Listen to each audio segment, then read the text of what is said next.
Hello दोस्तों, आज हम बात करेंगे भारतीय संविधान की प्रस्तावना के बारे में। अच्छा, और इसे अच्छे से समझने की कोशिश करेंगे।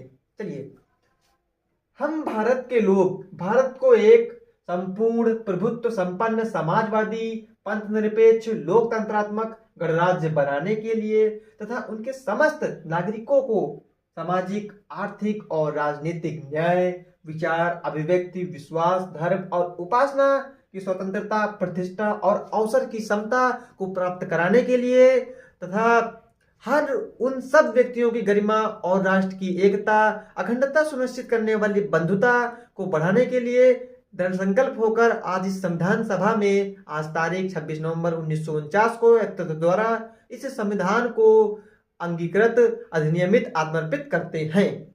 ये थी इस संविधान की परिभाषा, जो कि नीचे नहीं आ पाई थी, तो मैंने आपको बोल के बता दिया। अब हम इसे अच्छे से समझते हैं। ये कहता है कि हम भारत के लोग, यानी सत्ता का जो असली स्रोत है वो जनता है, ना कि कोई राजा, कोई सरकार, कोई धर्म। अब देखते हैं, कहता है कि आगे भारत को एक संपूर्ण प्रभुत्व संपन्न, यानी ऐसा भारत जो किसी दूसरे के अधीन नहीं है, वह अपने फैसले खुद लेता है। समाजवादी, समाजवादी यानी समाज में जो आर्थिक समानता बनी रहे और अमीर गरीब की खाई कम हो। पंथनिरपेक्ष, यानी भारत कोई राजधर्म नहीं है, वह सभी धर्मों को समान सम्मान मिलता है और सरकार किसी भी एक धर्म का पक्ष नहीं लेती। लोकतंत्रात्मक, यानी जो शासन है, यानी जो जनता को शासन चुनने का अधिकार है और हर नागरिक की आवाज की कीमत है। गणराज्य, यानी देश का जो मुखिया है वो वंशागत नहीं बल्कि चुनाव से चुना जाता है और कोई राजा वाजा, कोई धर्म या कोई राजा नहीं, वो चुनाव से तय होता है। ये थी हमारी संविधान की प्रस्तावना। और अब आप हमें बताइए, क्या सच में आज धर्मनिरपेक्ष हम लोग हैं जो हमारी संविधान की प्रस्तावना कहती है? संविधान की प्रस्तावना कहती है समाजवादी, यानी समाज में आर्थिक समानता हो। क्या आज है?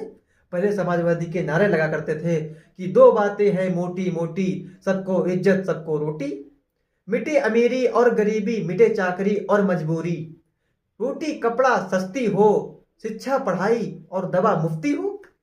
यानी दवा और शिक्षा यानी पढ़ाई में पैसा बिल्कुल भी नहीं होना चाहिए, जेब से ना तय हो कि कौन पढ़ेगा कौन नहीं पढ़ेगा। बताओ आज आप लोग, क्या पढ़ाई को इस लेवल तक लाया गया है कि एक गरीब से गरीब बच्चा अच्छे से पढ़ सके?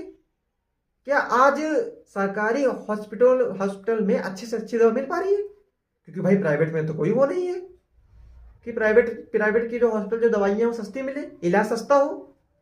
हमें तो गवर्नमेंट की तरफ ही देखना पड़ता है ना, गवर्नमेंट हॉस्पिटल की तरफ। ये आप लोग बताइए।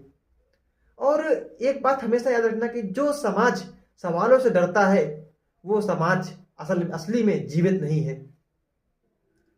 जय हिंद, जय भारत। मिलते हैं नेक्स्ट वीडियो में।